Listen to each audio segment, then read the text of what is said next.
Hello students, Matram test batch number 5 பார்த்துட்டுருக்கோம். இப்போ 5ல வந்து பார்த்தீங்கன்னா மேக்ஸோட எக்ஸ்பிளனேஷன் தான் இந்த வீடியோ பார்க்க போகிறோம். என்ன டாபிக் அப்படின்னு பார்த்தீங்கன்னாக்கா லாப நஷ்டம், ப்ராஃபிட் அண்ட் லாஸ் கொடுத்துருக்காங்க.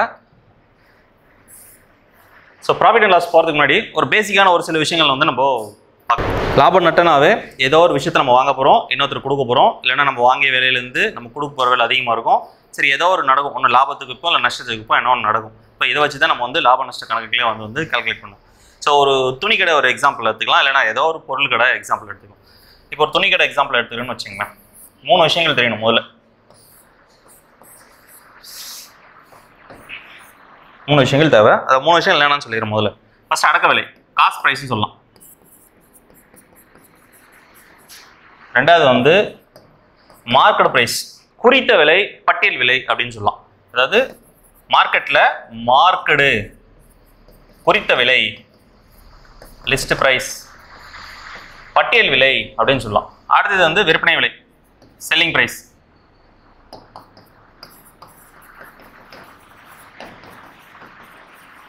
அடுத்தது விற்பனை. இது 3 தான். இந்த 3 விஷயத்தை வச்சு தான் நம்ம வந்து ஒரு வியாபாரம் நடக்க சொல்லுவோம். அது லாபம் நடக்குதா நஷ்டம் நடக்குதான்றது பார்ப்போம். ஸோ இப்போ மெயினாக வந்து எப்பவுமே அடக்க விலைன்றது பார்த்தீங்கன்னா ஆல்வேஸ் 100% தான். அதை பேஸ் பண்ணி தான் எல்லாமே இருக்கும். ஒருத்தரோட லாபம், ஒருத்தரோட நஷ்டம் எதை சார்ந்து இருக்கும் அப்படின்னு பார்த்தீங்கன்னா அவங்களோட அடக்க விலை, காஸ்ட் ப்ரைஸ் சார்ந்தா இருக்கும். இப்போ இந்த பொருள் வச்சு தான் என் பாக்கெட்லேருந்து நான் 1000 ரூபா எடுத்து ஒரு பொருளை வாங்குறேன். நான் ஏதோ ஒரு 1000 ரூபா கொடுத்து ஒரு ஷூ ஒன்று வாங்குறேன்னு வச்சுங்க. அந்த ஷூ வந்து என் ஃப்ரெண்டு பார்த்துட்டு கேட்குறான், ஷூ நல்லா இருக்குதா கூட்டுறா அப்படின்னு கேட்க சொல்ல, நான் என்ன சொல்கிறேன்னா 1200 ரூபா அப்படின்னு சொல்லுவோம். அந்த இடத்துல எனக்கு வந்து என்ன நடக்குதுன்னா, நான் 1000 ரூபாய்க்கு வாங்கிட்டு என் பாக்கெட்லேருந்து கொடுத்தது காஸ்ட் ப்ரைஸு, அவருக்கு டேரெக்டாக விற்கிறது வந்து பார்த்தீங்கன்னாக்கா 1200. அப்போ எனக்கு 200 ரூபா லாபம். இல்லை தெரிஞ்சுக்க தானே சொல்லிட்டு நான் அந்த அதே 1000 ரூபாய்க்கு கொடுத்தா அங்கே லாபமும் இல்லை நஷ்டமும் இல்லை. இல்லை எனக்கு அந்த ஷூ பார்த்தோன்னே பிடிக்கல, கம்மி விலைக்கு போனாலும் பரவாயில்லன்னு சொல்லிட்டு 800 ரூபாய்க்கு கொடுக்க சொல்லும், அங்கே நடக்குது எனக்கு நஷ்டம். ஸோ சிம்பிளான விஷயம், இதை மட்டும் ஞாபகம் வச்சுங்க. இப்போ இதில் பார்த்தீங்கன்னாக்கா ஒரு கடைக்கு போகிறோம், ஒரு கடையில் போய்ட்டு நம்ம ஏதோ ஒரு டிஷர்ட்டு ஏதோ ஒரு விஷயம் பார்க்குறோன்னு வச்சுங்களேன். அதில் ஒரு லிஸ்ட் ப்ரைஸ் பார்ப்போம். இப்போ அதுதான் வந்து பார்த்தீங்கன்னாக்கா குறித்த விலை அப்படின்னு சொல்லிட்டு சொல்லுவாங்க. இப்போ குறித்த விலைன்னா போனோடனே நம்ம வந்து கடைக்கு போனோடனே நம்ம வாங்க போகிற பொருளோட விலையை முதல்ல பார்ப்போம். நம்ம பிடிச்சிருக்கான்னு பார்த்துட்டு அதோட விலையை பார்ப்போம். அப்போ விலையை பார்த்தோன்னே அதில் வந்து ஒரு 1000 ருபீஸ் இருக்குது, 1200 ருபீஸ் இருக்குது, இல்லை 999 ரூபா இருக்குது, என்னமோ இருக்குது. அது பார்த்தோன்னே அது அங்கே இருக்கிற அந்த லிஸ்ட்டில் இருக்கிற ப்ரைஸ் தான் வந்து மார்க்கெட் ப்ரைஸ்னு சொல்லுவாங்க. இந்த மார்க்கெட் ப்ரைஸ் எப்படி வந்துச்சுன்னு பார்த்தீங்கன்னாக்கா, கடைக்காரர் ஆல்ரெடி அவருக்கு ஒரு விலைக்கு வந்திருக்கும். அந்த விலையிலேருந்து அவர் வந்து ஒரு லாபத்தை மீன் பண்ணி தான் வந்து அவரோட மார்க்கெட் ப்ரைஸ் ஃபிக்ஸ் பண்ணியிருப்பார். ஸோ அது கடைசியாக எங்கே போகணுனாக்கா நமக்கு பில்லிங் ப்ரைஸுக்கு போகும். அதுதான் வந்து செல்லிங் ப்ரைஸ் அப்படின்னு சொல்லிட்டு சொல்லுவாங்க. அப்போது இது இடைப்பட்ட தூரத்தில் நடக்கிறது தான் வந்து பார்த்தீங்கன்னாக்கா அந்த லாபமும் நஷ்டமும். நல்லா கவனிங்க. காஸ்ட் ப்ரைஸ்லேருந்து கடைக்காரர் வந்து ஒரு பொருளை 1000 ரூபா கொடுத்து ஹோல்சேலாக அவர் வந்து பெறாரு அவருக்கு. ஆனால் கடையில் அவரோட பில்டிங் வாடகை, ஏசி, அதுக்கப்புறம் ஸ்டாஃப் சேலரி எல்லாம் சேர்த்து கணக்கிட்டு அந்த பொருளை வந்து ஒரு 1500 ரூபாய்க்கு வந்து ஃபிக்ஸ் பண்ணுறாரு. இப்போ நம்ம டேரெக்டாக போய் ஒரு பொருளை பார்த்தோன்னே 1500 ரூபா கொடுத்தான்னு சொல்லிட்டு அது வாங்க முடியுமா? அதுக்கு நம்மளை ஏமாத்துறதுக்கு ஏதோ ஒரு விஷயம், டிஸ்கவுண்ட் 10%. டிஸ்கவுண்ட்டு 10% இதில் கொடுக்குறாங்க. 10% போக நமக்கு பில்லிங் ப்ரைஸ், செல்லிங் ப்ரைஸ் எவ்வளோ கிடைக்குது? 1350 ரூபா கிடைக்குது. எண்ட் ஆஃப் த டே வந்து பார்த்தீங்கன்னா அந்த கடைக்காருக்கு வந்து 1000 ரூபா பொருள் 1350 ரூபா, அவருக்கு 350 ரூபா லாபம். ஒரு பொருள் மேலே ஒரு உதாரணத்துக்கு நான் புரியுற மாதிரி சொல்கிறேன் நான். அப்போது இந்த இடத்துல நம்ம எப்போவுமே பார்க்குறது அவர் பாக்கெட்லேருந்து கொடுக்குற காசு, அது காஸ்ட் ப்ரைஸ். அவர் விலையை நிர்ணயிக்கிறார் பார்த்தீங்களா, அது மார்க்கெட் ப்ரைஸ். நமக்கு பில்லு போட்டு வருது பார்த்தீங்களா, அது செல்லிங் ப்ரைஸ். அப்போது நம்ம லாபமோ நஷ்டமோ எதை சார்ந்து இருக்குனாக்கா, நான் என் பாக்கெட்லேருந்து கொடுத்த காஸ்ட் ப்ரைஸ் வச்சு தான் இதை மீன் பண்ணி நான் வந்து லாபமோ நஷ்டமானு சொல்லுவேன். ஆனால் ஒரு குறித்த விலையிலேருந்து அடுத்தது செல்லிங் ப்ரைஸ், இது இடைப்பட்ட தூரத்தில் என்ன இருக்குன்னு பார்த்தீங்கன்னாக்கா, ஒரு பொருளோட வரியோ அதாவது டேக்ஸோ அல்லது அந்த பொருளோட தள்ளுபடி, டிஸ்கவுண்ட், இது ரெண்டும் எதை சார்ந்து இருக்குனாக்கா அதோட குறித்த விலை சார்ந்தா இருக்கும், காஸ்ட் ப்ரைஸ் சார்ந்து இருக்காது. ஸோ இந்த விஷயம் வந்து பேசிக்காக நம்ம புரிஞ்சுக்கணும். ஓகே, இப்போ சம்ஸ் போயிடலாம். முதல் சமயம் நான் கேட்டிருக்கேன் பாருங்க. ஒரு மிதிவெட்டியின் விலை 1500 ரூபாய் என்றும் குறிக்கப்பட்டுள்ளது. இதனை ரூபாய் 1350க்கு விற்றால் தள்ளுபடி சதவீதம் என்ன? இப்போ டேரெக்டாகவே ஃபஸ்ட்டு கொஸ்டினே வந்து பார்த்தீங்கன்னா டிஸ்கவுண்ட் கொடுத்துட்ருக்காங்க. அப்போது பைசைக்கிள் மார்க்கெடு நான் சொன்னல 3 விஷயம், CP, market price, selling price. அப்போ இந்த 3த்தில் சொல்ல என்ன நடக்குது பாருங்கள். அது வந்து மார்க்கெடு எவ்வளோ மார்க்கெட் பண்ணியிருக்காங்கனாக்கா 1500. ஆனால் வித்தது நான் தான் சொன்னல டிஸ்கவுண்ட் போகும்னு சொல்லிட்டு, டிஸ்கவுண்ட் வச்சு ஏமாற்றுவாங்கன்னு சொல்லிட்டு சொன்னல, அந்த விஷயத்தை வச்சு பார்த்தீங்கன்னாக்கா 1350 நம்மக்கிட்ட வந்தது. மார்க்கெட் காஸ்ட் ப்ரைஸ் என்னன்னு வந்து போகுது. இந்த கேள்வி காஸ்ட் ப்ரைஸுக்கு சம்மந்தம் இல்லை. ஏன்னா அவங்க அது கேட்கவும் இல்லை. டேரெக்டாக அவங்க கேட்குறது வந்து what is the percentage of discount, சதவீதம் கேட்குறாங்க. டேரெக்டாக சதவீதம் கேட்குறாங்க. நல்லா கவனிச்சிங்க. பொருளோட விலை 1500, நமக்கு விற்றது வந்து 1350. அப்போது எவ்வளோ டிஸ்கவுண்ட்னா 150 ரூபா. 1500 ரூபாய்க்கு 150 ரூபா எவ்வளோ டிஸ்கவுண்ட் அப்படின்னு பார்த்தீங்கன்னா 10%. அது டேரெக்டாகவே பார்த்துனே சொல்லிடலாம். ஸோ சிம்பிளான கொஸ்டின் தான் அது. ஈஸியாக அதுக்கு ஆன்சர் பண்ணலாம். Answer B. Next, list price of a frock already சொல்லியிருக்கேன். மார்க்கெட் ப்ரைஸும் லிஸ்ட் ப்ரைஸ்னால வந்து பார்த்தீங்கன்னா குறித்த விலை தான் மீன் பண்ணும். இங்கே கொடுத்துற மாதிரி ஒரு உடையின் பட்டியல் விலை 320 ரூபாய். அப்போது பட்டியல் விலை சொல்லியிருக்காங்களா, லிஸ்ட் ப்ரைஸு அல்லது மார்க்கெட் ப்ரைஸ் எவ்வளோவா 320 ரூபாய். அதன் விற்பனை விலையில் 15% தள்ளுபடி என்று. அப்போது விற்க போகிறதுக்கு முன்னாடி இங்கேருந்து செல்லிங் ப்ரைஸ் போகுது. இது எவ்வளோ டிஸ்கவுண்ட் கொடுத்துருக்காங்க, 15% டிஸ்கவுண்ட் கொடுத்துருக்காங்க. 15% டிஸ்கவுண்ட் போக செல்லிங் ப்ரைஸ் என்னன்னு கேட்குறாங்க. போன கணக்கில் இது ரெண்டுத்தையும் கொடுத்துட்டு தள்ளுபடி சதவீதம் கேட்டிருக்காங்க. இந்த கணக்கில் டைரெக்டாகவே குறித்த விலை கொடுத்துட்டு தள்ளுபடி எவ்வளோன்னு சதவீதத்தில் கொடுத்துட்டு நம்ம விற்பனைக்கு எவ்வளோ வருது அப்படின்னு சொல்லிட்டு கேட்குறாங்க. டைரெக்டாகவே அப்படியே கழிச்சு போட வேண்டியதான். அது தள்ளுபடினாவே எப்பவுமே நல்லா போச்சும் கழிச்சு தான் போடணும். இதேமாதிரி வரினா வந்து குறித்த விலையிலேருந்து கூட்டி போடணும். அது ரெண்டு விஷயம் தான். ரெண்டு மட்டும் ஞாபகம் வச்சுங்க. அப்போ 320க்கு நான் 15% எடுக்கிறேன். ஒரு டேபிள் 5,000 லட்சம் 3 முறை, இது 2 முறை, இதை அடிச்சோன்னாக்கா 16 × 3 வந்து 48 ரூபா தள்ளுபடி. 320 ரூபாய்க்கு வந்து பார்த்தீங்கன்னாக்கா 320ன்றது குறித்த விலை, தள்ளுபடி வந்து பார்த்தீங்கன்னா 48 ரூபா. அப்போ விற்பனை எவ்வளோ இருக்குனாக்கா இது ரெண்டுத்தையும் கடிச்சாக்கா எனக்கு ஆன்சர் 320 48 2 1 இருக்கும் 7 2 ஆன்சர் பார்த்தீங்கன்னா 272. இந்த கொஸ்டினுக்கு அப்படியே டேரெக்டாக கூட நம்மளால் ஆன்சர் பண்ண முடியும். பட் விஷயத்தை புரிஞ்சிக்கிட்டு அதுக்கப்புறமாட்டுக்கு ஆன்சர் ஆப்ஷன்லேருந்து எப்படி எலிமினேட் பண்ணுறதுன்னு கற்றுங்க. இங்கே கவனிச்சிங்கன்னா அந்த பொருளோட விலையை 320, டிஸ்கவுண்ட் போனால் அதோட பொருளோட விலை குறைய தான் செய்யுமே தவிர அதிகரிக்காது. அப்போ நல்லா பார்த்துங்க, இந்த ஆப்ஷன் வரவே வராது. இந்த ஆப்ஷன் வரவே வராது. வந்துச்சுன்னா ஒரு 300 வரணும், இல்லை 272 வரணும். சாதாரணமாக எடுத்துங்க 320ன்னு எடுத்துங்க. 320க்கு 10% எவ்வளோன்னு பார்த்தீங்கன்னா 15 கூட தேவையில்ல, கஷ்டமாக இருக்கும். 10ன்னு எடுத்துங்க. 10ன்னு எடுத்தால் 32 ரூபா. இதில் 30 ரூபா காய்ச்சல 290 ரூபா போயிடுது. ஆனால் 300 ரூபா கொடுத்துருங்க. கண்டிப்பாக எதுவுமே வராது. நீங்கள் டேரெக்டாக சூஸ் பண்ண வேண்டியது சார் ஏ தான். ஸோ ஆன்சர் ஆப்ஷன் வச்சு எல்லா கணக்குமே இந்த மாதிரி இருக்குமா சார்னு கேட்டால் இருக்காது. பட் ஒரு ஃபாஸ்ட்டாக மேக்ஸ் போடணும், இந்த அளவுக்கு எனக்கு டைம் இல்லை, கடைசியில் ஒரு 10 நிமிஷம் 15 நிமிஷமாக இருக்குது, அந்த டைமில் இந்த மாதிரி போடணுனாக்கா ஸோ இதை பாருங்கள். மோஸ்ட்டு அது ஒர்க் அவுட் ஆச்சுன்னா அது பண்ணிவிட்டு அது 2 செகண்ட் 3 செகண்ட் ஆன்சர் போட்டுங்க. இல்லை ஒர்க் அவுட் ஆகலாம் இந்த ப்ரொசீஜர் தான். இதுக்கு ஒரு 30 செகண்ட் ஆகும். 4 lakhs a man suffered a loss of 20% the cost price of a car is. ரூபாய் 4 லட்சத்துக்கு ஒரு காரை விற்பனை செய்ததில் ஒருவர் 20% நஷ்டம் அடைந்தார். அவர் கார் வாங்கிய விலையானது. அப்போது ஒருத்தர் வந்து ஒரு காரை வந்து ஆல்ரெடி ஒருத்தருக்கு விற்பனை செஞ்சுருக்காரு. என்ன விலைக்கு விற்பனை செய்கிறாரு அப்படின்னு பார்த்தீங்கன்னா 4 லட்ச ரூபாய்க்கு விற்பனை செய்கிறார். அது 4 லட்ச ரூபான்றது அவர் வாங்கிய விலையை விட 20% குறைச்சி கொடுக்குறாரு, நஷ்டத்துக்கு கொடுக்குறாரு அப்படின்னு சொல்லிட்டாங்க. அப்போது அவர் கையிலேருந்து கொடுத்த காசு எப்பவுமே நான் என்ன சொல்லியிருக்கேன், காஸ்ட் ப்ரைஸ் எப்பவுமே வந்து 100% சொல்லியிருக்கேன். ஆனால் இந்த இடத்துல அவர் கன்வே பண்ணது வந்து பார்த்தீங்கன்னாக்கா 80% தான் கொடுத்துருக்காரு. ஏன்னா அந்த இடத்துல 20% நஷ்டம் அப்படின்னு டேரெக்டாக சொல்லிட்டு இருக்காங்க. அப்போது அந்த காரோட விலை வந்து பார்த்தீங்கன்னா டேரெக்டாகவே 4 லட்சம். இங்கே விஷயம் என்ன, அதாவது விற்றது வந்து 4 லட்சம் செல்லிங் ப்ரைஸ். ஆனால் இங்கே டேரெக்டாக வந்து என்ன கேட்குறாங்கன்னா அவர் கார் வாங்கிய விலை, அதாவது அவர் ஒரு இடத்துல இருந்து கார் வாங்கியிருப்பார்ல, அது எவ்வளோன்னு கேட்குறாங்க. அதாவது அவரோட காஸ்ட் ப்ரைஸ் எவ்வளோன்னு கேட்குறாங்க. அது 100%. எக்ஸ் டேபிளில் ஒரு 0க்கு ஒரு 0, 8 டேபிள் அடிச்சோன்னாக்கா 5 டைம்ஸு 1 2 3 குறுப்பெருக்கல் பண்ணால் 5000, ஒரு 2 சைபர். அந்த காரோட விலை 5 லட்ச ரூபா. இந்த கேள்வியை நம்ம வந்து கரெக்டாக புரிஞ்சுக்கிட்டு இந்த மாதிரி ஸ்டெப்பில் போட்டாக்கா ஈஸியாக வந்து டேரெக்டான அவுட்புட் கிடச்சிடும். தேவையில்லாமல் வேறு மாதிரி புரிஞ்சிட்டிங்கனாக்கா ஆன்சர் எப்படி வேணால் போகிறதுக்கு வாய்ப்பு இருக்குது.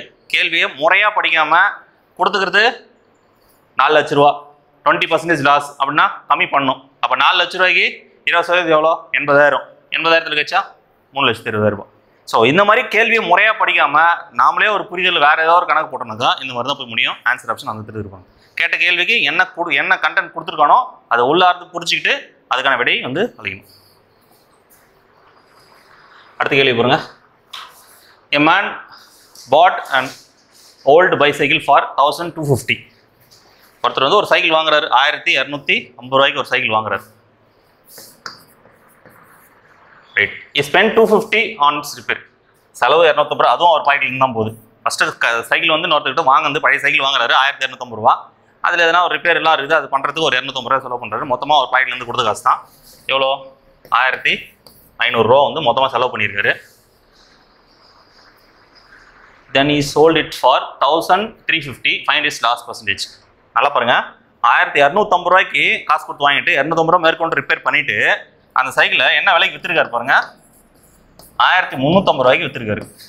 கண்டிப்பாக பார்த்தோன்னே தெரியுது நஷ்டம் அப்படின்னு சொல்லிட்டு தெரியுது. எவ்வளோ நஷ்டம் அது டைரெக்டாக ரூபாவில் கேட்டிருந்தாங்கன்னா ரூபாவில் போட்டுருங்க. ரூபாய் இல்லாமல் சதவீதத்தில் கேட்குறாங்கனாக்கா 1500 ரூபாய்க்கு 150 ரூபா. ஆல்ரெடி முதல் கணக்கு பார்த்த மாதிரியே தான் இருக்குது.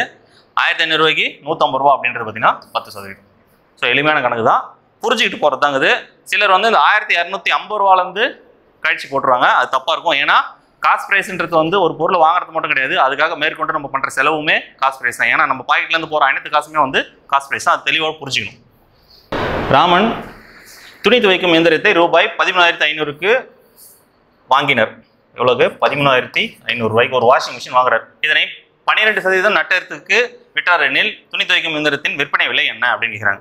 பாருங்க, எல்லாமே நஷ்டத்தில் தான் போயிடுது. 13,500 ரூபாய்க்கு ஒரு பொருள் நாங்கள் வாங்கிட்டு ஒரு வாஷிங் மிஷின் வாங்கிட்டு அது யூஸ் பண்ணிட்டு கொடுத்தாங்களா, அது எப்படின்னு தெரியல. இங்கே கொடுத்துக்கிறது வந்து நஷ்டத்துக்கு விட்டாருன்னு கொடுத்துருக்காங்க. அப்போ நஷ்டத்துக்கு எவ்வளோ கொடுத்துருக்காங்கன்னா 12% நஷ்டம். அப்போ கண்டிப்பாக கம்மி பண்ணி தான் ஆகணும். இது டேரெக்டாகவே போட்டுடலாம். 2 அடிச்சுனாக்கா 0 6 36 42 2 4 12 16. அப்போது 1620 ரூபாய் வந்து நஷ்டத்துக்கு கொடுத்துருக்காரு. டேரெக்டாக விற்பனை விலை கேட்குறாங்க. அது அந்த பொருளோட விலை 14,500, நஷ்டம் 12% போக மீதி 8. 14 6 போச்சுன்னா 8, 2 1 போச்சுனாக்கா 1.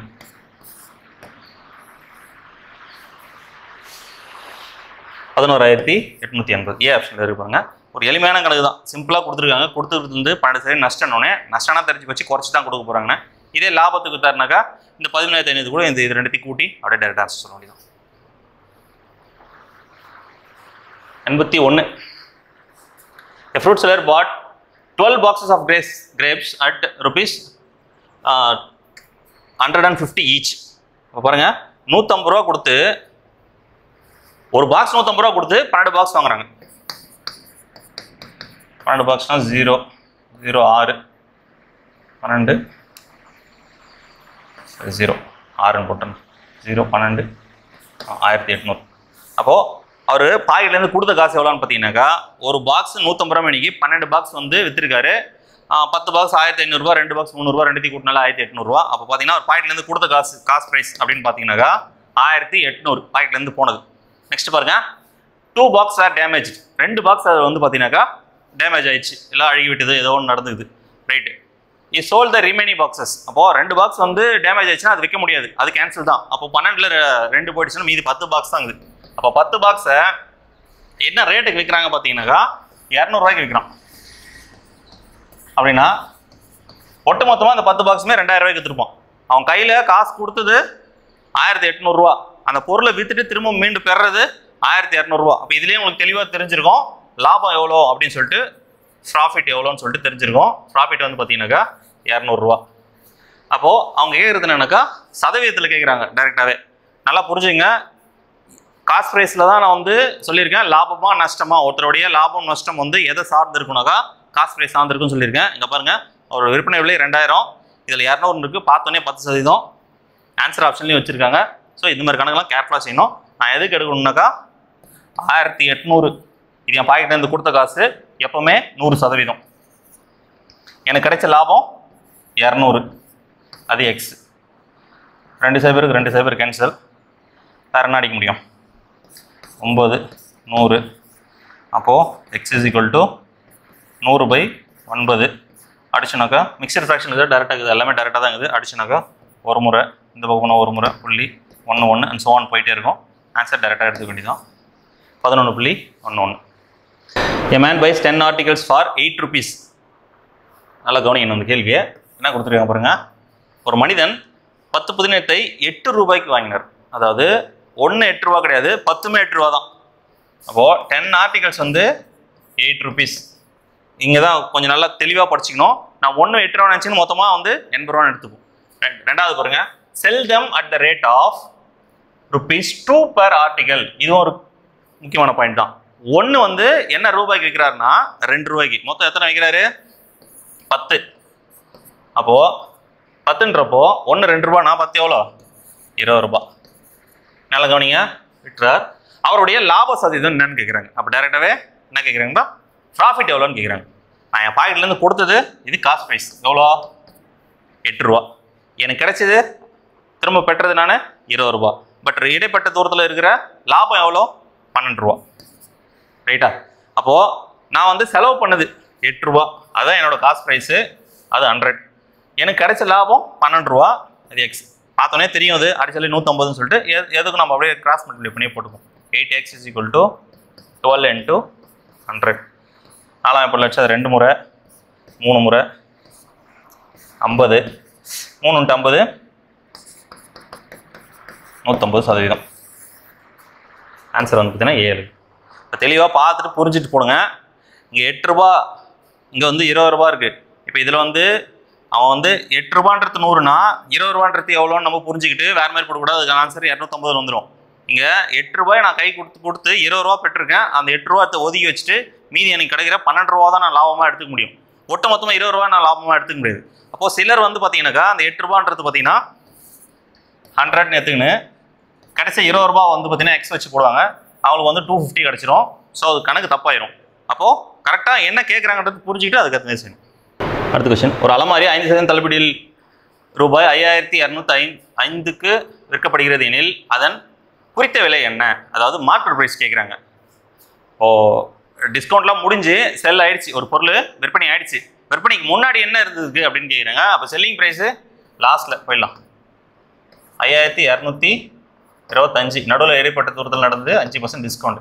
அப்போ இந்த இடத்துல என்ன வந்திருக்கும்? என்ன இருந்தால் 5% டிஸ்கவுண்ட் போக இது மாதிரி மாறும் அப்படின்னு கேட்குறாங்க. தள்ளுபடி போயே இவ்வளோ கிடச்சிருக்கு.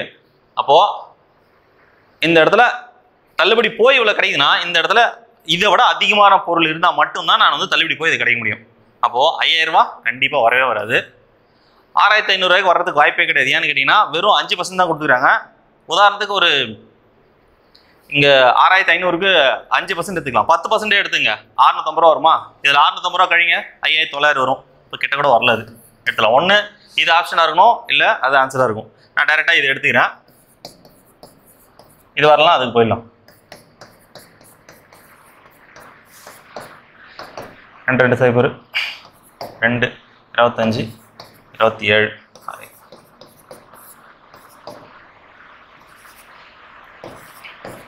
அப்போ டைரெக்டாகவே ஆன்சர் வந்து உங்களுக்கு 5850. இது ஏன் சார் எல்லாமே முறையாக போட்டு இது மட்டும் ஏன் சார் ஆன்சர் ஆப்ஷன் போய் போட்டிங்க அப்படின்னு கேட்கலாம். இது ஈஸியான சம் தான். பட் டைரெக்டாகவும் போட்டு காட்டுறேன், அது எப்படி இருக்குன்னு சொல்லிட்டு பாருங்க. நீங்கள் என்ன கொடுத்துருங்க? 5250. தள்ளுபடி போக. அப்போ தள்ளுபடி போகனாக்கா எப்பவுமே காஸ்ட் ப்ரைஸ் என்னவுக்கும் 100 இருக்கும். 100லேருந்து நான் வந்து குறித்த விலைக்கு வந்துட்டேன். அப்போ அந்த இடத்துல தள்ளுபடி போக 5% போகனா எனக்கு 9% கொடுத்துங்க. அப்போ 95%, 9%, 95%. ஏன்னா முழுமையாக 100 இருக்குது, தள்ளுபடி போக எனக்கு 95 அது மாறிடுச்சு. அப்போ 95ன்றது தான் வந்து பார்த்தீங்கன்னா 5225. அப்போ எனக்கு தேவை வந்து 100%. கிராஸ் மல்டிப்ளை பண்ணி பாருங்க. 95 ரைட். 5000 லட்சம், இது 20 முறை, இது 19. வேறு வழியே இல்லை, நம்ம 19 டேபிள் தான் வச்சுக்கணும். இதுக்கு தான் சொன்னேன் ஆன்சர் ஆப்ஷன் வச்சு போகிறது நல்ல ஒரு சாய்ஸ். ஏன்னா 19 வாய்ப்பாடு நம்ம அந்த அளவுக்கு தெளிவாக தெரியாது. உட்காந்து இதெல்லாம் போட்டுட்ருக்கணும். அப்படி போட்டாலும் வரதான் போது இதுக்கும் 19 வாய்ப்பாடு கிளியராக தெரியணும். 2 முறை 38 12 4 1 42 7 முறை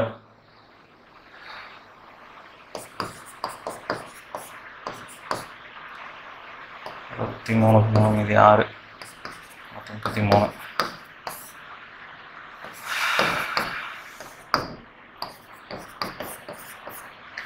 275 வருது. 275 × 20 10 1 14 15 5 மீதி 1 கரெக்டாக வருது ஆன்சர். அப்போது இந்த கணக்கு செய்யறதுக்கு கண்டிப்பாக யாராக இருந்தாலுமே இவ்வளோ நேரம் ஆகும். என்னதான் அக்யூரேட்டாக உங்களுக்கு 19 டேபிள் படிச்சிருந்தாலுமே டெஃபினட்டாக உங்களுக்கு இவ்வளோ நேரம் கண்டிப்பாக எடுத்துக்கும். அதனால தான் சொன்னேன் ஆன்சர் ஆப்ஷன் வந்து போகிறது பெட்டர். ஏன்னா டிஎன்பிசியில் எக்ஸாக்டாக இப்படி தான் கொடுத்துருப்பாங்க. ஈஸியாக வந்து 2 ஆப்ஷன் எலிமினேட் பண்ணிட்டு ஒரு ஆப்ஷன் பிக் பண்ணி போடுங்க, அது வரலாம் நோன் வச்சு போட்டுருங்க, ரொம்ப ஈஸியாக தான் இருக்கும். ஒரு சில கணக்கு மட்டும்தான், எல்லாத்துக்கும் நம்ம வந்து இந்த மாதிரி ஆப்ஷன் தேடிட்டு போகக்கூடாது.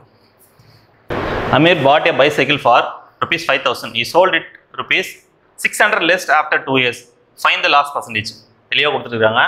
5,000 ரூபா வந்து பாக்கெட்லேருந்து காசு கொடுத்து வாங்கியிருக்காரு. 2 வருஷம் கழிச்சு 600 ரூபா வந்து கம்மியாக கொடுத்துருக்காருன்னு சொல்லியிருக்காங்க. அப்போது 600 ரூபா கம்மியாக கொடுத்துட்டாங்கனாக்கா 4,400 ரூபாய்க்கு கொடுத்துருப்பாரு. ரைட்டு, லாஸ்ன்றது டேரெக்டாகவே கொடுத்துட்டாங்க, எங்கள் பிரச்சனையே கிடையாது. எங்கள் பாக்கெட்லேருந்து நான் கொடுத்து காசு அது ஒரு பொருளை வாங்கினது 5,000 ரூபா, அது 100%. ரைட், எவ்வளோ லாஸு? 600 எக்ஸு. அப்படியே டேரெக்டாகவே கேன்சல் பண்ணலாம்.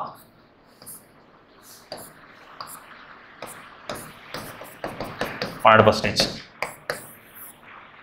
இப்போ 60 அப்படியே தான் அடிச்சுங்க டேரெக்டாகவே. இல்லைனா நீங்கள் வந்து குறுக்கு பெருக்கல் போட்டு எக்ஸ் கூட எடுத்து எழுதிங்க, உங்களுக்கு எப்படி வருதோ அந்த மாதிரி எழுதிங்க. இது ஒரு சிலருக்கு வராதவங்க இந்த மெத்தடில் போட்டு அடிச்சிங்க, அவ்வளோதான். இது எப்படி போட்டாலும் உங்களுக்கு அந்த 12% வரப்போம். ரைட், இதுக்கான ஆன்சர் வந்து பார்த்தீங்கன்னா 12%. எல்லாமே பார்த்தீங்கன்னா 2 ஸ்டெப்பில் ஆன்சர் வர மாதிரி தான் இருக்குது. நம்ம மென்சுரேஷன் எப்படி ஒரு மாதிரி புரியாத பார்க்குறோமோ அதே மாதிரி தான் லாப நஷ்டங்கிறவங்க ஒரு சிலவங்க வந்து புரியாமல் பார்ப்பாங்க. ஸோ கான்செப்டை நம்ம ஈஸியாக வந்து கிராப் பண்ணிட்டோம்னாக்கா இது வந்து இந்த கணக்கெலாம் ஒரு விஷயமே இல்லை. Cost price of a 30 notebooks is equal to the selling price of a X notebook. Then gain percentage is 15%. The number of notebooks. என்ன கேட்குறாங்க? 30 நோட்டுபுக்களின் அடக்க விலை X நோட்டுபுக்களின் விற்பனை விலைக்கு சமம் மற்றும் லாப சதவீதம் 50% ஆகும். நோட்டு புத்தகங்களின் எண்ணிக்கையை கண்டறிய. டைரெக்டாக கொடுத்தாலே நம்ம ஆன்சர் போடுறது கஷ்டம். இதில் வேறு ட்விஸ்ட் வச்சு கொடுத்துருக்காங்க. ரைட்டு, எக்ஸாக வச்சு கொடுத்துட்டாங்களா? இந்த கணக்கு வந்து பார்த்தீங்கன்னாக்கா ஃபார்முலா மெத்தட்லையும் போடலாம், அல்லது டேரெக்டாக நம்ம செம்ம புரிஞ்சுக்கிட்டும் போடலாம். என்ன கேட்டால் ஃபார்முலா போகிறது நான் வந்து ப்ரிஃபர் பண்ண மாட்டேன். ஏன்னா எக்ஸாம் ஹாலில் எல்லா ஃபார்முலா ஞாபகம் வருமானு கேட்டால் ஞாபகம் இருக்காது. ஏன்னா மெயினாக நம்ம சிம்பிளிஃபிகேஷன் ஞாபகம் வச்சுக்கணும், மென்சுரேஷன் ஞாபகம் வச்சுக்கணும், ஏபிஜிபி ஞாபகம் வச்சுக்கணும். பத்தாவது இதையும் வந்து ஃபார்முலா படிச்சிருந்தீங்கன்னாக்கா ஒன்றும் சுத்தம் எதுவுமே ஞாபகம் இருக்காது. அப்போது இது வந்து நம்ம ஒரு புரிதலில் வந்து போய் தான் நான் ஃபார்முலா வச்சு சொல்லிடுறேன். அது இல்லாமல் நம்ம டேரெக்டாக எப்படி இது புரிஞ்சுக்கிறது அப்படின்றது சொல்லிட்டு நல்லா பாருங்கள். காஸ்ட் ப்ரைஸ் எவ்வளோ? 30 நோட்டு புத்தகங்கள். 30 நோட்டு புத்தகங்கள் வந்து எதுக்கு சமம் அப்படின்னு பார்த்தீங்கன்னா எக்ஸ் நோட் புக் விற்றதுக்கு சமம் அப்படின்னு போட்டிருக்காங்க. அப்போது இது ஏதோ ஒரு விலைக்கு வந்து நம்ம வாங்கியிருப்போம், அதே வந்து விற்பனை விலையில் வந்து விற்றுருப்போம். ஆனால் எனக்கு வந்து பார்த்தீங்கன்னா லாபம் அதில் கிடச்சிருக்கு. ஆனால் எல்லா பொருளுமே நான் வந்து இந்த 30 நோட்டு புக்கு வாங்கினதே வந்து அதே விலைக்கு விற்றுக்க மாட்டேன், ஏன்னா எனக்கு லாபம் தேவை. அப்போது அதை விட கம்மியான நோட்டு புக்கு விற்க சொல்ல தான் எனக்கு வந்து லாபம் கிடச்சிருக்கும். அதே லெவலில் விற்றுருந்தேன்னா இப்போது உதாரணத்துக்கு இது வந்து பார்த்தீங்கன்னா ஒரு நோட்டு புக்கு 10 ரூபான்னு வச்சுக்கலாம், 30 நோட்டு புக்கு 300 ரூபான்னு வச்சுக்கலாம். ரைட்டா? அதே விலைக்கு நான் இங்கே விற்றனாக்கா எனக்கு எப்படி லாபம் வந்து 50% கிடைக்கும். ஸோ வாய்ப்புகள் மிக குறைவு. அப்போ அதனால் என்ன பண்ண போகிறோம் நம்ம பாருங்கள். ஃபஸ்ட்டு எக்ஸ்ன்றதுனால உங்களுக்கு கொஞ்சம் கஷ்டமாக இருக்கும். இதேமாதிரி வேறு எதனா சம்பவிச்சுன்னா உங்களுக்கு கரெக்டாக எக்ஸ்பிளைன் பண்ணுறேன். 30 நோட்டு புக்கு எக்ஸ் நோட்டு புக்கில் கழிச்சிடும். ஏன்னா எப்போவுமே வந்து பார்த்தீங்கன்னாக்கா லாபன்றப்போ வந்து பார்த்தீங்கன்னாக்கா நம்ம வாங்கின அடக்க விலையோட இது வந்து பார்த்தீங்கன்னா கம்மியாக தான் இருக்கும். அப்போது இது விற்பனை விலைன்னு வச்சுங்க, இது அடக்க விலை, இது விற்பனை விலை, அது என்னன்னு தெரியாது. இப்போது 30 நோட்டு புக்கில் 25 நோட்டு புக் நான் விற்க சொல்லுவே எனக்கு 30 நோட்டு புக் காசு கழிச்சிச்சு. மீதிக்கிற 5 நோட் புக்கை நம்ம இந்த விலைக்கு விற்குமா இந்த விலைக்குமான்னு கேட்டால் கண்டிப்பாக விற்பனை விலைக்கு வைப்போம். அதை டிவைட் பண்ணிங்க. ஈக்குவல் டு எவ்வளோ லாபம் நமக்கு? 50%. அது 50/100 கூட எதிக்கலாம்.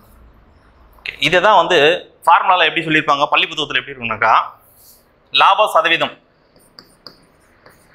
Profit percentage or loss percentage is equal to cost price minus selling price divided by selling price. இதுதான் போட்டு கொடுத்துருப்பாங்க. ஸ்கூல் பசங்களுக்கு இது ஓகே. நம்ம மாதிரி காம்படிட்டிவ் எக்ஸாம் ட்ரை பண்ணுறவங்களுக்கு வந்து பார்த்தீங்கன்னா எல்லாமே இந்த சின்ன சின்ன விஷயங்கள்லாம் வந்து ஒரு புரிதல் இல்லாமல் குருட்டுத்தனமாக மனப்பாடம் பண்ணிட்டு இருந்தாக்கா எல்லா கணக்கும் 25 நம்மளால கண்டிப்பாக போட முடியாது. யாரெல்லாம் வந்து 100% ஃபார்முலா மெத்தட்லேயே போகிறாங்களோ ரொம்ப கஷ்டம். ஃபார்முலா மெத்தடில் போகலாம், ஒரு சில டாபிக் மட்டும் போங்க. சிம்பிளிஃபிகேஷனு, மென்சுரேஷனு, இதெல்லாம் ஃபார்முலா எல்லாம் போட முடியாது. ஆனால் இவங்கெல்லாம் ஃபார்முலா இல்லாமல் ஈஸியாக போட முடியும். ஏபிஜிபி இந்த மாதிரி கணக்கெல்லாம் வந்து பார்த்தீங்கன்னாக்கா ஃபார்முலா பேசிட்டு போங்க. மற்றதெல்லாம் என்ன கேட்டால் நான் ஃபார்முலா போகிறது நான் ப்ரிஃபர் பண்ண மாட்டேன்.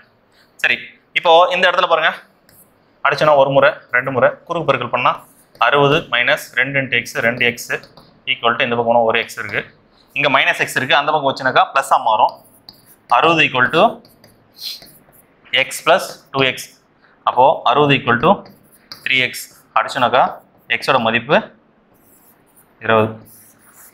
இவ்வளோ தூரம் ஸ்டெப் பை ஸ்டெப்பாக போடாதீங்க, நல்லா புரிஞ்சுக்கிட்டு அடிச்சு இது அப்படியே மைண்ட்லேயே கூட கால்குலேட் பண்ணி போடலாம்.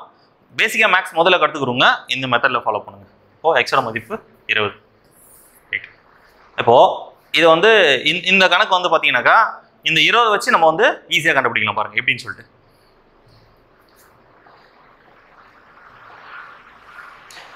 புரிஞ்சுக்கிறது 30 நோட்டு புக்குகள் 30 நோட் புக்கு, அது வந்து ஏதோ ஒரு காசு கொடுத்து நான் வாங்கியிருக்கேன். அப்போது 20 நோட்டு புக்கு இதோட ஆன்சரு. 20 நோட்டு புக்கு நான் விற்க சொல்லுவேன், எனக்கு வந்து போதுமான இந்த இதில் இன்வெஸ்ட் பண்ண காசு எனக்கு கிடச்சிச்சு. மீதி எவ்வளோ லாபம் நமக்கு? 10 நோட்டு புக்கு லாபம். ரைட்டா? இப்போ 10 நோட்டு புக்கு லாக் பண்ணுறப்போ 20ல் லாபம் எவ்வளோ? 10. 50% ஈஸியாக கிடச்சிச்சா? ஸோ அப்போ அதை தான் அவங்க வந்து எப்படி ஃபார்முலேட்டர் மெத்தடில் எப்படி சொல்கிறாங்கன்னா 30/20. அதை வந்து நீ என்ன விலைக்கு விற்க போகிற? எப்படியும் காஸ்ட் ப்ரைஸில் விற்க முடியாது, விற்றாக்கா லாபம் கிடைக்காது. அப்போது விற்பனை விலைக்கு தான் நம்ம விற்கணும். 20 = ப்ராஃபிட். எவ்வளோ ப்ராஃபிட்டு? 50%. இப்போ இதை அடிச்சிங்கன்னா கண்டிப்பாக உங்களுக்கு அந்த 50% ஈஸியாக கிடைக்கும். நான் இங்கேயே தெளிவாக சொல்லிட்டேன், ஏன்னா இது ரெண்டுத்தையும் கழிச்சா எனக்கு வந்து 10 கிடைக்குது. அப்போ விற்பனை விலைன்றது 20, எனக்கு கிடைச்ச லாபம் 10. அப்போ இதில் இது எவ்வளோ இருக்குதுன்னு பார்த்தீங்கன்னாக்கா 50%. சிம்பிளான கணக்கு தான். இது நம்ம ஒரு புரிதலோட போட சொல்ல ஈஸியாக எந்த மாதிரி கணக்கில் கேட்க சொல்ல எவ்வளோ வேணால் போட்ட முடியும். ஆனால் அதே அந்த ஃபார்முலா வச்சு போனீங்கன்னாக்கா இந்த மாதிரி டாபிக் படிக்க சொல்ல அந்த ஃபார்முலா நல்லாயிருக்கும். நான் நல்லா ப்ராக்டிஸில் நல்லாயிருக்கும், ஞாபகம் இருக்கும். ஒரு குறிப்பிட்ட காலம் போச்சுனாக்கா கண்டிப்பாக மறக்க ஆரம்பிக்கும். எது எந்த பக்கம் எழுதுன்னு எது எந்த பக்கம் எழுதாமல் தப்பு பண்ணிடுவோம். அப்போ கடைசி வரைக்கும் அந்த ஃபார்முலா படிச்சுமே ப்ரோஜனம் இல்லாமல் இருக்கும். ஒன்ஸ் நீங்கள் இதை புரிஞ்சுக்கிட்டீங்கன்னாக்கா கடைசி வரைக்கும் அது மறக்கவே மறக்காது. அதே மாதிரி கேட்டிருக்காங்க பாருங்க. இதில் உங்களுக்கு தெளிவாக புரியும். பாருங்க, cost price of 25 pence is equal to the selling price of 20 pence. நல்லா கவனிச்சிங்க, 25 பேனாவோட அடக்க விலையும் 20 பேனாவோட விற்பனை விலைக்கு சமம் அப்படின்னு சொல்லிட்டாங்க. நல்லா பாருங்க, இதில் எவ்வளோ லாபம்னு பாருங்க. 5 பேனா லாபம். 5 பேனான்றது 20 பேனால 5ன்றது எத்தனை சதவீதம்? 20ன்றது 100னா 5ன்றது 25%. டேரெக்டாகவே ஆன்சர் போட்டு போயினேக்கலாம். இதுக்கு ஸ்கூல் பசங்க மாதிரி profit percentage equal to cost price minus selling price divided by selling price. So cost price எவ்வளோ? 25, selling price 20 divided by 20 into 100%. இப்போது மேலே வந்து 5 டிவைடட் பை 20 அடிச்சோன்னாக்கா 1/4. ஆல்ரெடி சொல்லியிருக்கேன், 1/4னா 25%. இவ்வளோ தூரம் போட்டுனுங்கிறதுக்கு நம்ம காம்படிட்டிவ் எக்ஸாம் படிக்கிறதே வேஸ்ட். அப்போது ஒரு கணக்கை தெளிவாக எப்படி புரிஞ்சிக்கணும், எப்படி அண்டர்ஸ்டாண்ட் பண்ணிக்கிட்டு அதுக்கான விளக்கத்தை எப்படி கொடுக்குறோன்றது தான் முக்கியம். இங்கே தெளிவாக கொடுத்துருக்காங்க, நல்லா பாருங்கள். 25 பேனா 20 பேனா, இந்த பொருளை நான் காசு கொடுத்து வாங்கியிருக்கேன். விற்க சொல்ல கண்டிப்பாக லாபம் வச்சு தான் விற்பேன். அப்போது 20 பேனா விற்க சொல்லவே இந்த பேனாக்கு நான் காசு கொடுத்த மத்தியே அது கிடச்சிச்சு. மீதி எவ்வளோ லாபம்? 5 பேனா லாபம். அந்த 5 பேனா லாபத்தை எதில் கணக்கிடுவோம்? விற்பனை விலையில் தான் கணக்கிடுவோம். ஏன் சார் இதில் கணக்கிடுக்காமல் இதில் கணக்கிடுங்கன்னா, நீங்கள் நல்லா யோசிச்சு பாருங்கள். ஒரு 25 கொய்யாப்பழம் வாங்குறீங்க, 20 கொய்யாப்பழம் வந்து 25 கொய்யாப்பழம் வாங்க சொல்ல வந்து ஒரு பழம் வந்து 10 ரூபா கொடுத்து வாங்கிறீங்க. விற்கிற சொல்ல வந்து ஒரு பழம் 20 ரூபா நிற்கிறீங்க. உங்களுக்கு வந்து பார்த்தீங்கன்னா ஒரு குறிப்பிட்ட பழம் விற்க சொல்லி அந்த காசு கிடச்சிடும். கிடச்சிட்டோடனே லாபம் கிடச்சிச்சு, போதும்பா நான் வந்து கண்ணியவாதி, இதுக்கப்புறம் நான் வந்து காசு பிரைஸுக்கு விற்றுட்டு வருவீங்களா? ஆல்ரெடி விற்ற விலைக்கு விற்பீங்களா? எல்லாருமே பண்ணுற விஷயம் விற்ற விலைக்கு தான் விற்பாங்க. அப்போது 20ல் 5 எவ்வளோ அடிச்சுன்னா 1/4. இதுதான் 25%. ஸோ எளிமையான கணக்கு தான், புரிஞ்சுக்க ட்ரை பண்ணுங்கள். மேக்ஸிமம் இது வந்து தவிர்த்து பாருங்கள். பேசிக்காக கற்றுக்குறோங்க, இது போடலாம், தப்பு இல்லை. முறையாக மேக்ஸ் கற்றுக்குறோங்க, இது போடலாம், தப்பு கிடையாது. ஆனால் ஒரு சில விஷயங்கள் புரிஞ்சுக்கிட்டு நான் போடணும், எனக்கு புரிஞ்சால் போதும் மேக்ஸ் அப்படின்னு நினைக்கிறீங்க, தயவுசெய்து இந்த மெத்தட் ஃபாலோ பண்ணிங்க. Cost of 3 pencils and 5 erases is ₹34 and cost of 2 pencils and 7 erases is 30. Then the cost of a pencil கீழே வந்துக்குதா? ரைட்டு. 3 எழுதுகோள் 5 அழிப்பான்கள், அப்பா தூய தமிழில் கொடுத்துருக்க விலை 34. நம்ம இப்படி ஒரு ஈக்குவேஷனாக ஃபார்ம் பண்ணிக்கலாம். 3 பென்சிலு ப்ளஸ் 5 எரேசர், அதோட விலை 34. இந்த மாதிரி சம்முக்கு வந்து நம்ம இப்படி தான் வந்து ஃபார்ம் பண்ணி ஆகணும், வேறு வழி கிடையாது. அடுத்தது cost price of 2 pencil, 2 pencil plus 7 eraser equal to 30. இந்த காஸ்ட் ஆஃப் பென்சிலிஸ் இந்த கணக்கு பார்த்தீங்கன்னாக்கா ஒன்று இருக்கிற ஆப்ஷன் எடுத்து பொருத்தி போட்டு பார்த்தீங்கன்னாக்கா ரொம்ப டைம் வேஸ்ட் ஆகிடும். அப்போது இது ஈக்குவேட் பண்ணி ஏதாவது ஒரு விஷயத்த எலிமினேட் பண்ணிவிட்டு மீதிக்கத்தை வச்சு கண்டுபிடிச்சாதான் நம்மளால் ஈஸியாக ஃபைண்ட் அவுட் பண்ண முடியும். அப்போ பாருங்கள் நம்ம என்ன கேட்குறாங்க அப்படின்னு பார்த்தீங்கன்னாக்கா பென்சில் கேட்குறாங்க. அப்போ பென்சில் கேட்குறாங்கன்னா நம்ம தூக்க வேண்டிய ஆள் யாருன்னு பார்த்தீங்கன்னாக்கா எரேசர் தான் தூக்கணும். அப்போ பாருங்கள், இது ரெண்டுத்தையும் வந்து நான் சம்மன் படுத்தணும் அப்படின்னாக்கா இது ரெண்டுத்துக்கும் நான் எல்சிஎம் எடுத்து ஏதோ ஒரு விஷயம் பண்ணணும். அப்போது இது வந்து இந்த டேபிள்லையும் இது வந்து இந்த டேபிளில் பெருகினாலே போதும், டேரெக்டாக எல்சிஎம்லாம் எடுக்கணுன்ற அவசியம் இல்லை. நல்லா புரிஞ்சுங்க. இப்போது இது கூட நான் 5ஆல் பெருக்குனா எனக்கு 35 கிடைக்கும், இது வந்து 7ஆல் பெருக்குனா எனக்கு 35 கிடைக்கும். அப்போ ரெண்டுமே மைனஸ் போட்டால் நான் கேன்சல் ஆகிடும். அப்போது என்ன பண்ணுறீங்க, இந்த ஈக்குவேஷனில் தேவையானது பென்சில், அப்போது நான் தூக்க வேண்டிய ஆள் எரேசர். என்ன பண்ணுங்கள், × 7 இங்கே × 5. இந்த ரெண்டு ஈக்குவேஷனை கீழே எப்படி மாற்றுறான்னு பாருங்கள். இப்போ இது 7ஆல் பண்ணுறேன், இது 5ஆல் பண்ணுறேன்னா எல்லாமே தான் பண்ணணும், அப்போ தான் சமன்னா கிடைக்கும். அப்போ எல்லாமே 7ஆல் பண்ணுறேன்னாக்கா 21 பென்சிலு ப்ளஸ் 35 எரேசரு, அடுத்தது 28 8 மீது 2 238, கீழே 10 பென்சிலு, அதே 35 எரேசரு 150, அதான் 5 × 30 150. ரைட்டா? எல்லாத்துக்கும் ஈக்குவல் போட்டுடலாமா? சரி, மைனஸ் போட்டுடலாமா? மைனஸ் இடத்துலாம் மைனஸ், அதாவது ப்ளஸ் இடத்துலாம் மைனஸாக மாற்றணும், மைனஸ் இடத்துலாம் ப்ளஸ்ஸாக மாற்றினா போதும். இங்கே எவ்வளோ இருக்குது? 21ல் 10 போச்சுனாக்கா 11 பென்சில். இது டேரெக்டாக அப்படியே அடிபட்டுரும், ஏன்னா நமக்கு எரேசர் தேவை கிடையாது. அதனால தான் அதை எடுத்து ஈக்குவேட் பண்ணோம். இங்கே எவ்வளோ வருது? 8 88 ரூபா. அப்போது 11 பென்சில் 88 ரூபானா ஒரு பென்சிலோட விலை பார்த்தோன்னே தெரிஞ்சு போச்சு, 8 ரூபா. எனக்கு ஆன்சர் 7 இருக்குது. உங்களுக்கு சந்தேகம் இருந்துச்சுன்னா இந்த 8 ரூபான்றதை ஏதாவது ஒரு விஷயத்தில் வந்து சப்ஸ்டிட் பண்ணிவிட்டு அதுக்கப்புறம் எரேசர் கண்டுபிடிச்சி நீங்கள் வந்து கரெக்டாக இருக்கான்னு சொல்லிட்டு ஸ்டேட்மெண்ட் செக் பண்ணி பாருங்கள். இந்த மெத்தட் தான் ஈஸியான மெத்தடு, சீக்கிரமாகவும் போடக்கூடிய மெத்தட். ஓகே, அடுத்த கணக்கு பாருங்கள். 88. ஒரு வியாபாரி ஒரு பொருளை 1200க்கு வாங்கினார். பின்பு அதன் அடக்க விலையில் மேல் 30% உயர்த்தி குறித்த விலையாக்கினார். அதற்கு 20% தள்ளுபடி கொடுத்து விற்றார் எனில் லாபம் சதவீதம் காண்க. இங்கே பாருங்க, எல்லா விஷயமும் இதில் வந்து கலந்து கொடுத்துட்ருக்காங்க. இந்த சம்பளம் பார்த்தீங்கன்னா இப்போது ஒரு நிமிஷம், cost price, then market price, then discount, then வந்து பார்த்தீங்கன்னா செல்லிங் ப்ரைஸ். இப்போ எல்லாமே இதில் கலந்துருக்கு. நம்ம ஆரம்பத்தில் சொன்ன மாதிரி இன்ட்ரடக்ஷன் கொடுத்த மாதிரி இது வந்து எல்லா விஷயத்தையும் சொல்கிறதுக்கு ஒரு முழுமையான கணக்கு. முதல்ல வந்து பாக்கெட்லேருந்து கொடுத்த காசு எவ்வளோ? 1200. எப்பவுமே 100% இது வந்து காஸ்ட் ப்ரைஸ்னு எடுத்துக்கிறோம். ஏன்னா அங்கே நம்ம கொடுத்து ஒரு பொருளை வாங்குறது, அங்கேருந்து லாபத்துக்கு வச்சு வைக்கிறோம். எவ்வளோக்கு லாபம்? 30% வந்து லாபம் வச்சு அது லிஸ்ட் ப்ரைஸாக மாத்திரம், மார்க்கெட் ப்ரைஸாக மாத்திரம். இதுக்கு 30%, 10% 120, 20% 240, 30% வந்து 360. எப்படி சார் அப்படியே சொல்கிறீங்க? ஒன்றும் புரியலையே. அவ்வளோதான். இப்போது 3 × 120 360. இப்போ இதில் 360 போட்டினா 1560. இப்போது ஒரு பொருளை 1200 ரூபாய்க்கு வாங்கிட்டு நான் மேற்கொண்டு என்ன பண்ணியிருக்கேன்? 30% லாபம் வச்சு 1560 மாற்றி அந்த பொருளை வச்சுட்டேன். இந்த பொருளை இவ்வளோ விலைக்கு விற்றா வாங்க மாட்டாங்க. அப்போ ஜனங்களை ஏமாத்துறதுக்கு என்ன பண்ணணும்? டிஸ்கவுண்ட்டுன்ற ஒரு விஷயத்தை கொடுத்துட்டு வரும். எவ்வளோ டிஸ்கவுண்ட் கொடுத்துருக்காங்க? 20% டிஸ்கவுண்ட் கொடுத்துருக்காங்க. இப்போ 1560க்கு 20% டிஸ்கவுண்ட் அப்படின்னா என்னென்னு பாருங்கள். 12 2 மீதி 1 11 312 ரூபா நம்ம டிஸ்கவுண்ட் போக அந்த பொருளோட விலை என்னவா இருக்க போகுது?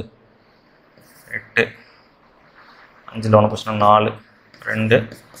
அப்போது 1200 ரூபாய்க்கு நான் அந்த ஒரு பொருளை என் கையிலேருந்து கொடுத்து வாங்கி நான் மேற்கொண்டு கடைசியாக எனக்கு பிஸ்னஸ் ஆனது எவ்வளோனா 1248 ரூபா வந்து பிஸ்னஸ் ஆகிருக்கு. எனக்கு எவ்வளோ லாபம்? ப்ராஃபிட் வந்து பார்த்தீங்கன்னா 48%. ஒரு மனிதனோட, அதாவது ஒரு வியாபாரியோட லாபம் நஷ்டம் எதை சார்ந்து இருக்கும்? நான் ஆரம்பத்திலே சொன்னேன், அவரோட காஸ்ட் ப்ரைஸு சார்ந்து இருக்கும். அப்போது 1200 ரூபா கொடுத்து நான் வாங்கிட்டு 1248 ரூபா கொடுத்து விற்றுருக்கேன் அப்படின்னாக்கா எனக்கு 48 ரூபா வந்து லாபம். 1200 ரூபாய்க்கு 48 ரூபான்றது அத்தனையே சொல்லலாம் 4%. எப்படி சார்? 1200 ரூபாவில் ஒரு சைபர் கட் பண்ணால் 10%, இன்னொரு சைபர் கட் பண்ணால் 1%. இப்போ 12 1%னா 12 4 தானே வந்து 48. அப்போது 4% லாபம். சிம்பிளான கணக்கு தான், பட் கொஞ்சம் வந்து புரியாத மாதிரி இருக்கும். அது 2-3 விஷயம் கொடுத்ததுனால எல்லாத்தையும் கன்ஃபியூஸ் ஆகாமல் தெளிவாக எழுதிட்டு அதுக்கப்புறம் கணக்கு செய்யும்.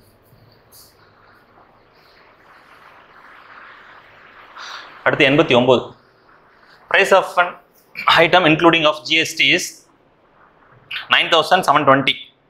ஏதோ ஒரு பொருளோட விலை ஜிஎஸ்டியோட சேர்த்து 1720.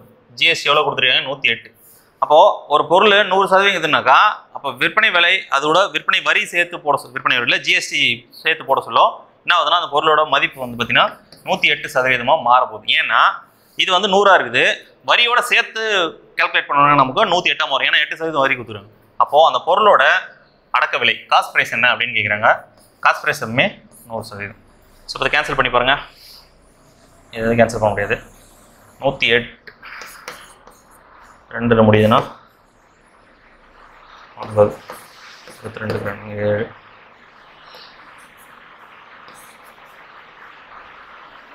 டைரெக்டாகவே பார்த்தீங்கன்னா இது 90 அடிபடுது.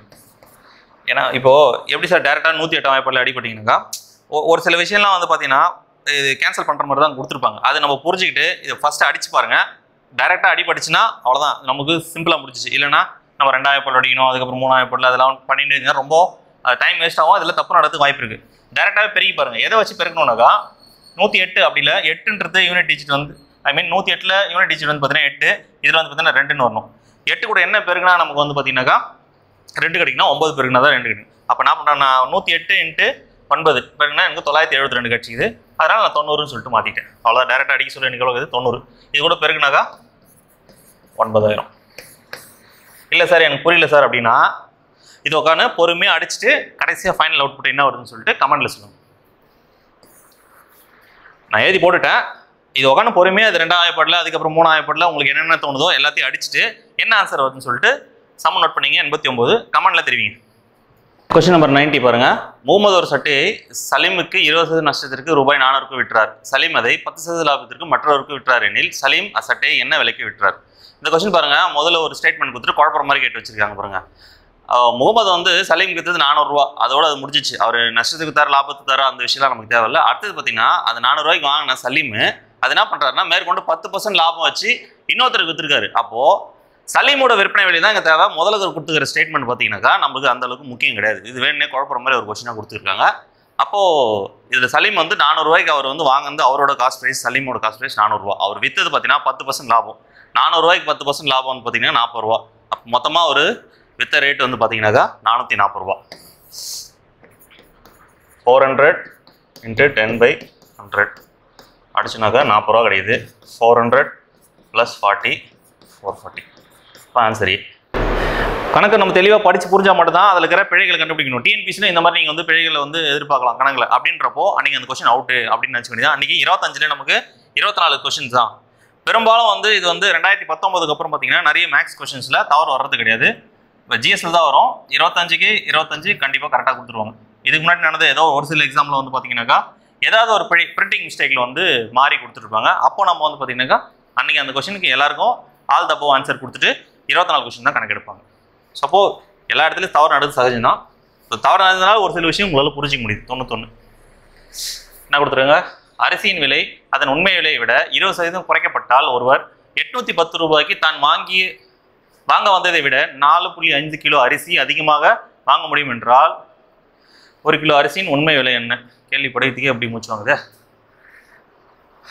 A reduction of 20% in the price of a rice enables a person to buy 4.5 kg more rice for rupees 810. The original price of a rice per kg. ஒருத்தர் கடைக்கு போகிறாரு, 810 ரூபா எடுத்துகிட்டு போகிறாரு. அவர் வந்து ஒரு விலை அப்படின்னு சொல்லிட்டு ஒரு அரிசியோட விலை இவ்வளோ தான் அப்படின்னு சொல்லிட்டு நினச்சிட்டு போகிறாரு. பட் ஆனால் அங்கே பார்த்தீங்கன்னாக்கா விலை வந்து குறைச்சிட்டு இருக்காங்க. ஒரு 10 ரூபான்னு கிலோன்னு நினச்சிட்டு போகிறவருக்கு வந்து 8 ரூபா அப்படின்னு குறைச்சிட்டு இருக்காங்க. சப்போ இங்கே பாருங்கள் 20% குறைச்சிருக்காங்க அப்படின்னு சொல்லியிருக்காங்க. அப்போது அந்த 20% குறைச்சதுனால அவரால் எவ்வளோ வாங்க முடியுது? இதுதான் நமக்கு வந்து பிடிக்க வேண்டிய பாயிண்ட்டே. இந்த 20% குறைச்சதுனால அவர் வந்து 4.5 கிலோ அரிசி வாங்க முடியுது. 20%க்கு 4.5 எக்ஸ்ட்ரா வாங்க முடியுது அப்படின்னா 100%க்கு எவ்வளோ வாங்க இருக்க முடியும்? இங்கே இன்ட்டு 5னா இங்கேயும் இன்ட்டு 5. அப்போ இன்ட்டு 5னா என்ன வரும்? 25க்கு 5 இது 2.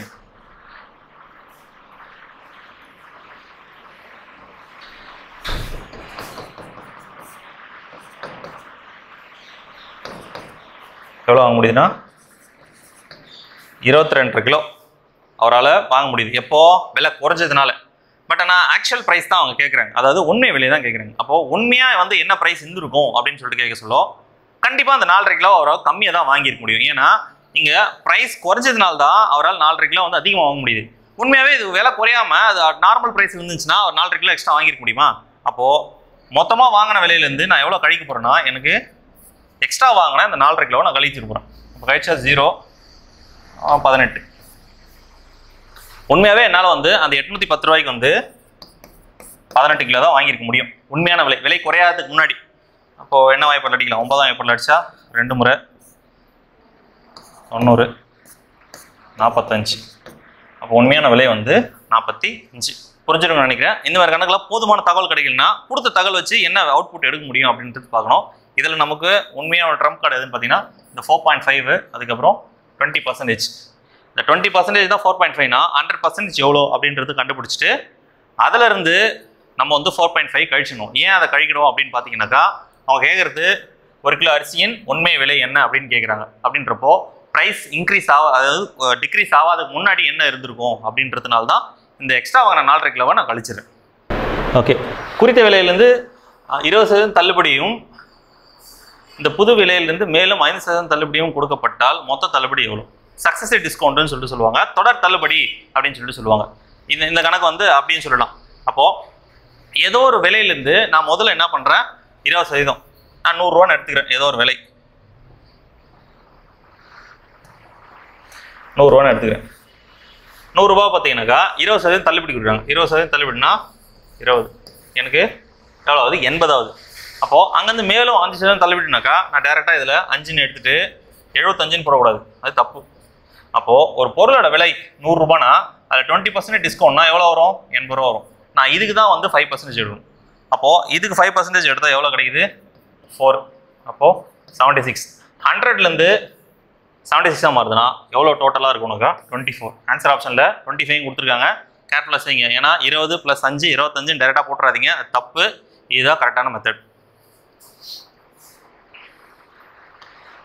ஒரு வணிகர் ஒரு பொருளை 20% நட்டத்துக்கு விற்றார். அவர் விற்பனை விலை 120 ரூபாய் அதிகரித்திருந்தால் 5% லாபம் இருந்திருக்கும் எனில் பொருளின் அடக்க விலைன்னு இப்படிலாம் சுத்த விட்றாங்களே. Right, a tradesman sold an article at a loss of 20%. நல்லா பாருங்க, அந்த பொருளோட விலையை அவர் வந்து 20% நஷ்டத்துக்கு விற்கிறாருன்னா அப்போ அது 80% வந்திருக்கும். ரைட்டா? The selling price when been increased by ₹20, this would have been a gain of 5%. What was the cost price of the article அப்படின்னு சொல்லிட்டு கேட்குறாங்க. அப்போது நாங்கள் இது 80% இருக்குது. மேற்கொண்டு நான் இதில் 120 ரூபா ஆட் பண்ணுறேன், ருபீஸ் ஆட் பண்ணால் அது எங்கே போகுதுன்னா 80%, அதாவது 100 நடுவில் நிலையாக இருக்குது. 100லேருந்து இந்த பக்கம் போச்சுன்னா 80 நஷ்டம்.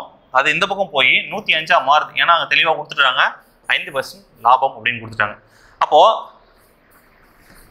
ஒரு பொருள் 80 ரூபாலேருந்து 105 போகுது அப்படின்னா எவ்வளோ தூரம் இருக்குது? 25%. அந்த 25% தான் இந்த 120 ரூபா. அப்படின்னா அவங்க என்ன டேரெக்டாக கேட்குறாங்க, பொருளின் அடக்க விலை, காஸ்ட் ப்ரைஸ் டைரக்ட் ரேட் கேட்குறாங்க. அடக்க விலை நம்ம எப்போவுமே வந்து 100% எக்ஸ் டைரெக்டாகவே போடலாம். இங்கே 25ன்றது 120னா 100ன்றது × 4, இதோட × 4 அது × 4 480 போடலாம். நம்ம இது கிராஸ் மல்டிப்ளை பண்ணி போடலாம். 25x = 100 × 120. இது அடிச்சுன்னா 4 முறை 4 120 480. அப்போ அதோட விலை வந்து 480. ஈஸியாக புரிஞ்சுக்கிற ஒரு சிம்பிளான விஷயம் தான் அது. அது எப்படி நம்ம புரிஞ்சுக்கிறோம், எப்படி அதை எடுத்துக்கிறோம். எல்லாத்துக்கும் ஃபார்முலாவில் போய்ட்டு ஈக்குவேஷன் பண்ணிட்டு இருந்தீங்கன்னாக்கா எதுக்குமே ஆன்சர் கிடைக்காது. இதுக்கெல்லாம் வந்து ஃபார்முலா மெத்தடில் தயவுசெய்து ட்ரை கூட பண்ணிடாதீங்க. ஓகே, ஒரு பொருளின் அடக்க விலையை விட குறித்த விலை 20% அதிகம், 10% தள்ளுபடி தரப்படுகிறது. தள்ளுபடிக்கு பின் பொருளின் விலை 518.40. பொருளின் அடக்க விலை என்ன? நல்ல கொஸ்டின், சூப்பராக கேட்டிருக்காங்க பாருங்க. Market price of an article is 20% more than the cost price. CP, market price, selling price வச்சுக்கலாமா? அப்போ இது வந்து எப்பவுமே 100% அப்படின்னு சொல்லியாச்சு. ரைட்டா?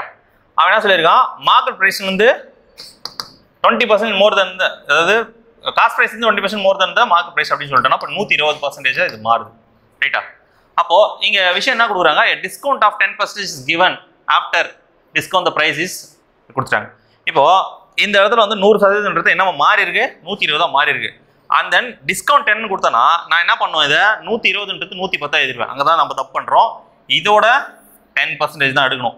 இப்போ டிஸ்கவுண்ட் 10%ன்றது இதுக்கு தான் 10%. 100க்கு 10% தான் 10, இதுக்கு 10% 12. அப்போ என்னவா மாறும்? அது 108 மாறும். அப்போ அந்த பொருள் கடைசியாக விற்பனைக்கு போனது எவ்வளோ? 108%. 108% எவ்வளோ? 518.40. அப்போ எனக்கு தேவை 100%. கிராஸ் மல்டிப்ளை பண்ணுங்க. 51840 ஈக்குவல் டு 108x. வேறு வழி இல்லை, இவ்வளோ பெருசு நம்ம போட்டு தான் ஆகணும். அடித்து பார்த்தா 4 முறை 400 432 6 11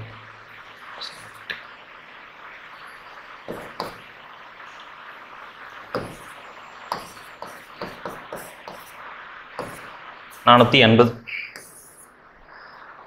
டேரெக்டாக வச்சுக்கிற ஆப்ஷன் வச்சு கூட நம்ம சூஸ் பண்ணி போட்டுடலாம் ஈஸியாக. எப்படி சார் இது சூஸ் பண்ணி போடுறது அப்படின்னு பார்த்தீங்கன்னா, கடைசியாக வந்து நல்லா கவனிச்சு பார்த்தீங்கன்னா 512 ரூபா அப்படின்னு சொல்லிட்டு கொடுத்துருக்காங்க. எங்கிறது அடக்க விலையிலேருந்து அது விற்பனை விலைக்கு போகிறதுக்கு இங்கே எல்லாமே வந்து பார்த்தீங்கன்னா இதை விட அதிகமாக இருக்குது. ஸோ வாய்ப்பே கிடையாது, அடக்க விலை இவ்வளோ இருக்கிறதுக்கு வாய்ப்பே கிடையாது.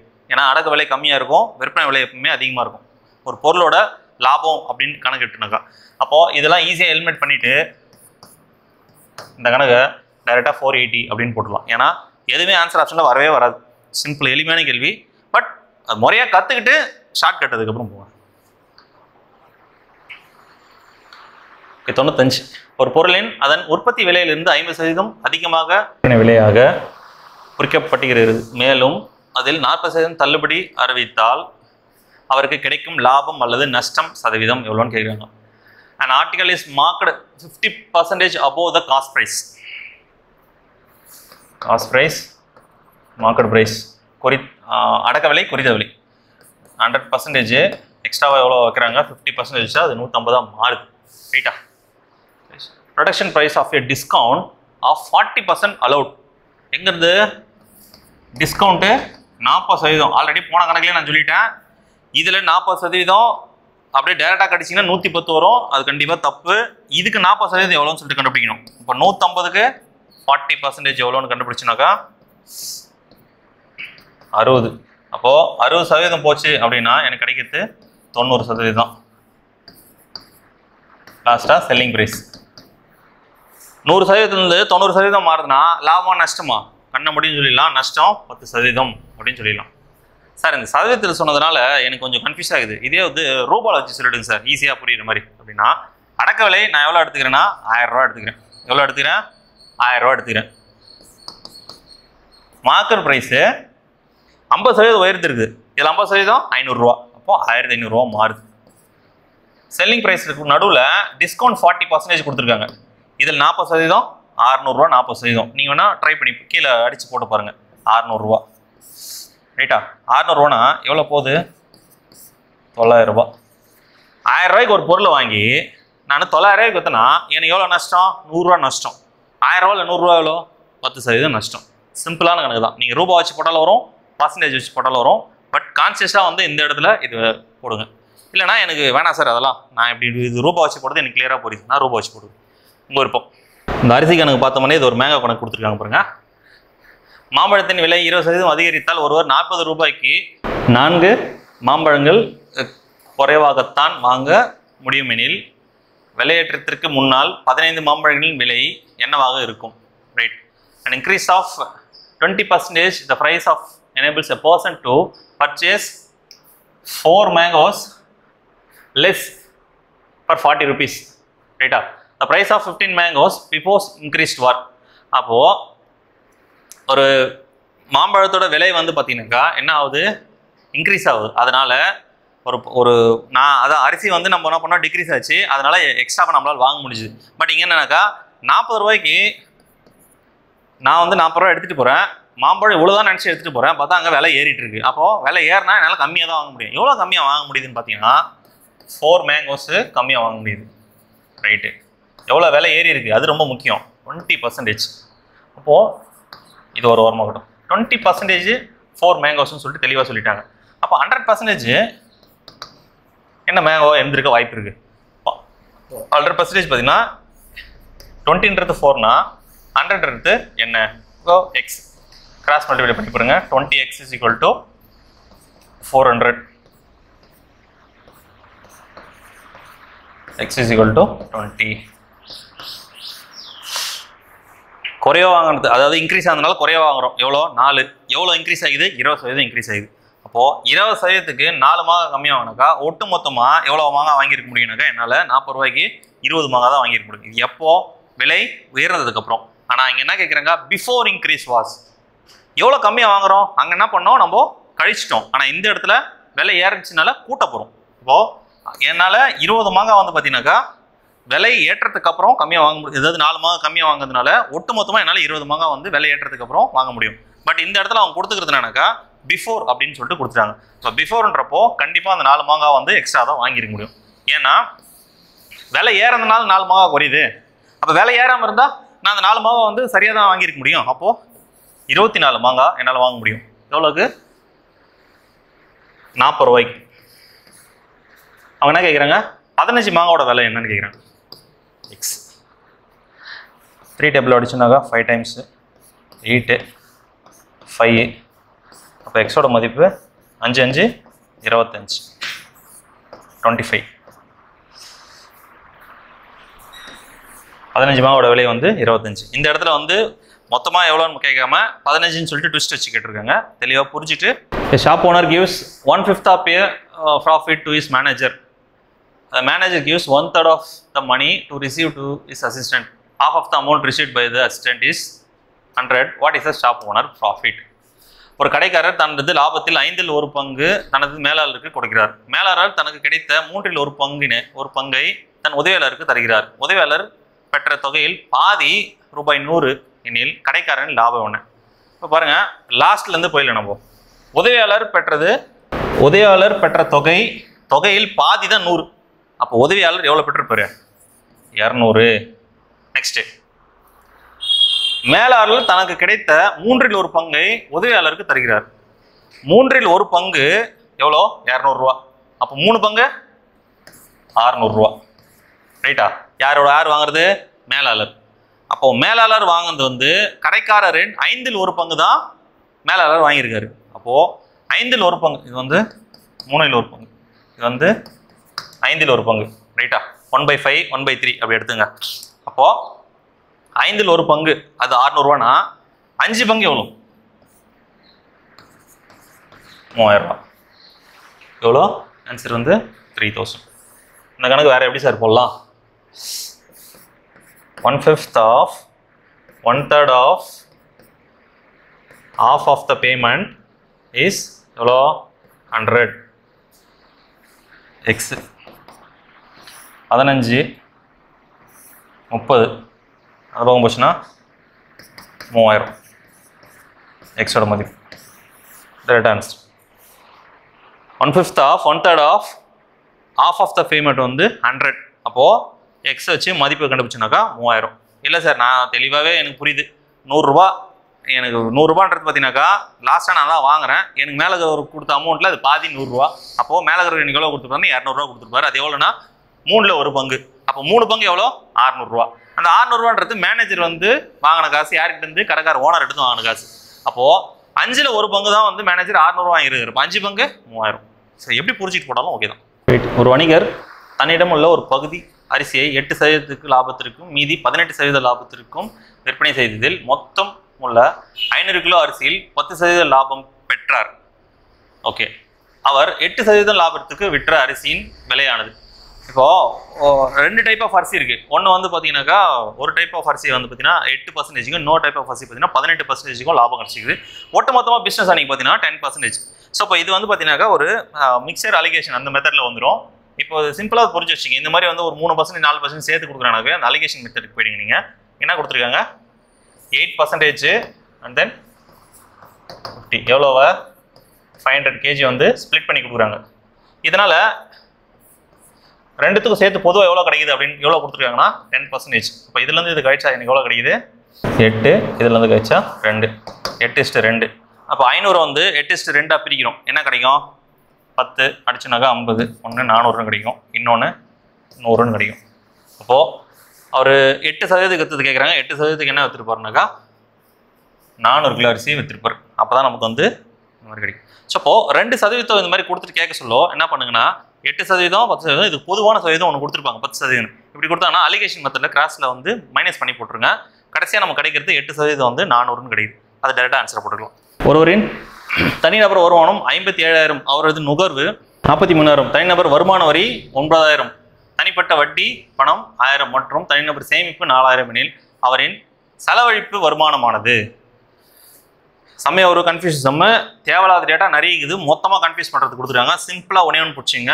இதில் வந்து டிஸ்போசபிள் இன்கம் அப்படின்றது நம்ம புரிஞ்சுக்கணும். வாட் இஸ் டிஸ்போசபிள் இன்கம்னா நம்ம வந்து செலவழிக்கக்கூடிய விஷயம் வந்து டிஸ்போசபிள் இன்கம்.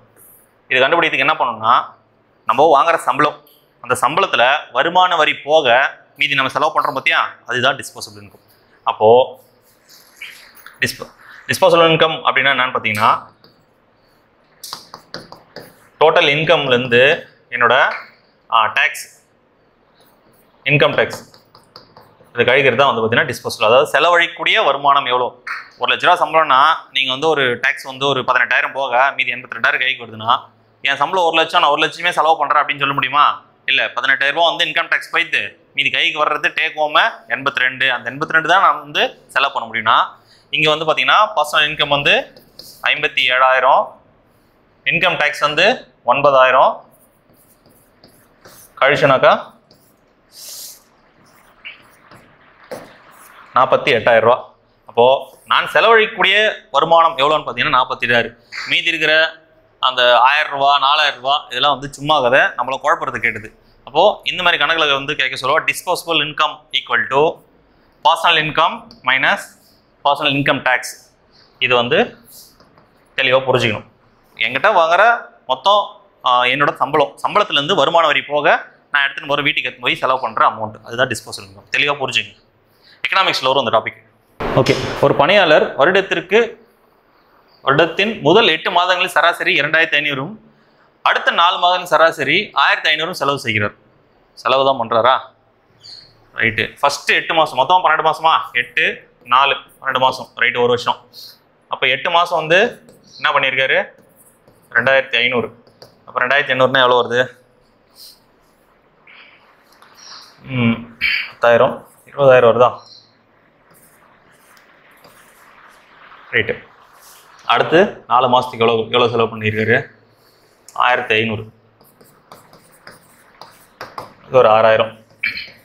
இப்போ மொத்தமாக 12 மாதத்துக்கு 26,000 ரூபா செலவு மட்டுமே பண்ணியிருக்காரு. அவர் அந்த ஆண்டின் 10,000 ரூபாய் சேமிக்கிறார் என்றால் 10,000 ரூபா சேவ் பண்ணுறாரு. இது எக்ஸ்பென்ஸு, இது வந்து சேவிங்ஸ். மொத்தம் 36,000 என்றால் அவரது மாதம் ஊதியம் எவ்வளவு? 12 மாதத்துக்கு 3,600னா ஒரு மாதத்துக்கு எவ்வளோ இருக்க போகுது? 3,000 ரூபா இருக்க போகுது. அவ்வளோதான். ரைட். 12 அடிச்சுன்னா 3,000 ரூபா. சிம்பிளான கணக்கு தான். இது புரிஞ்சுட்டு கரெக்டாக போட்டால் ஓகே தான். ஓகே, மேக்ஸ் 25 அவ்வளோதான். வேறு ஏதாவது சந்தேகங்கள் இருந்தால் நீங்கள் வந்து கமெண்ட் செக்ஷன் தெரிவிங்க. இதில் ஒரு சம் மட்டும் தப்பாகிட்டு இருக்கோம். ஸோ அப்போ அதுக்கு சேர்த்து ஒரு மார்க் கூட்டிகிட்டு கொடுங்க. நெக்ஸ்ட் டெஸ்ட்டில் மீட் பண்ணுவோம். தேங்க்யூ.